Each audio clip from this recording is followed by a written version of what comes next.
ජීවිතේ හැම දිනාම කැමති දෙයක් තමයි සතුට.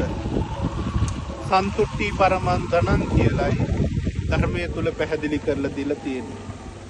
සතුට ගැන හඳුන්වුවාම සාමාන්‍ය සතුට, ඒ වගේම අභ්‍යන්තර සතුට කියලා සතුට දෙආකාර වෙනවා. සාමාන්‍ය සතුට කියලා කියන්නේ මිනිස්සු දකිද්දින් දෙයක් ලැබෙද්දින් අපි තුල අමුතුම හැඟීමක් දැනෙනවා නම් අන්න ඒකට සාමාන්‍ය සතුට. ඒක හරිම తాවකාලිකයි. දෙයක් ලැබෙද්දින් අපි සතුටු වෙද්දින් ඒ සතුට හැමදාටම අපි ළඟ තියෙන්නේ නැහැ.